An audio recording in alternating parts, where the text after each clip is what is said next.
कहानी खैराली की भागे के इस एपिसोड में आइए जानते हैं गढ़वाल के संक्षिप्त इतिहास के बारे में।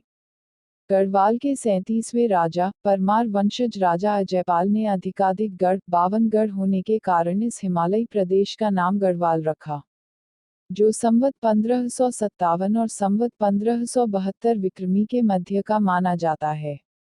इससे पहले इस हिमालयी प्रदेश को केदार खंड के नाम से जाना जाता था। अब चलते हैं थेर गांव के इतिहास की पृष्ठभूमि पर।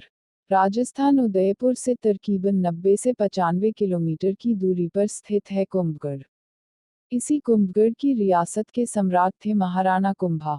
इनका शासन संवत 1490 से संवत 1524 विक्रमी के मध्य माना जाता है।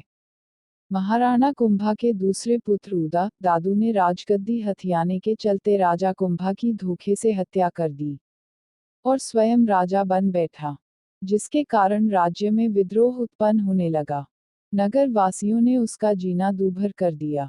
विद्रोहियों से बचने के लिए वह भागकर अन्यत्र चला गया।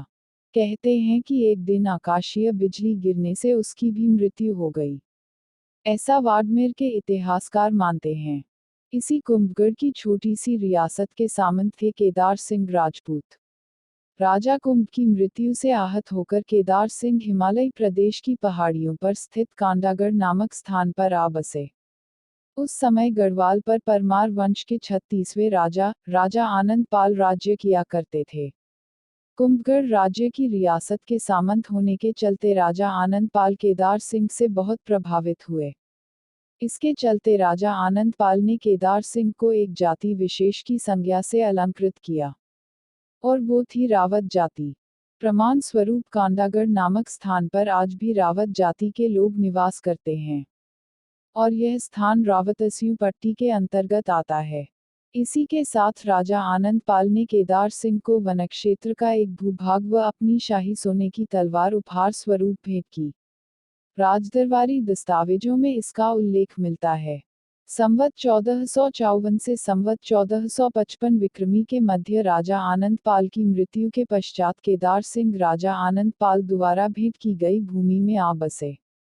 ऐसा माना जाता है कि विक्रमी 1542 से विक्रमी 1545 के मध्य इस वनक्षेत्र का नाम थर थाहर रखा गया। कालांतर में इसी थाहर को थेर के नाम से जाना जाता है। विद्वानों का ऐसा मानना है कि थाहर इस भूमि का नाम इसलिए रखा गया होगा क्योंकि थाहर एक राजस्थानी शब्द है, और केदार सिंह की पृष्ठभूमि भी राजस्थान ही रही है। उपरोक्त विवरण डॉक्टर फतेमिल अग्निहोत्री की पुस्तक के पृष्ठ संख्या 9 से 12 तक में वर्णित है। यह पुस्तकालय टिहरी के घंटाघर के समीप स्थित है, किंतु दुर्भाग्य से टिहरी नामक यह नगर सन 2005 में बांध बनाने के चलते पानी में डूब गया। वर्तमान में टिहरी नामक यह नगर विशालकाय झील में तब्दील हो चुका है। कहानी का अगला भाग जल्द ही आपके समक्ष पेश करने का प्रयास करेंगे। धन्यवाद।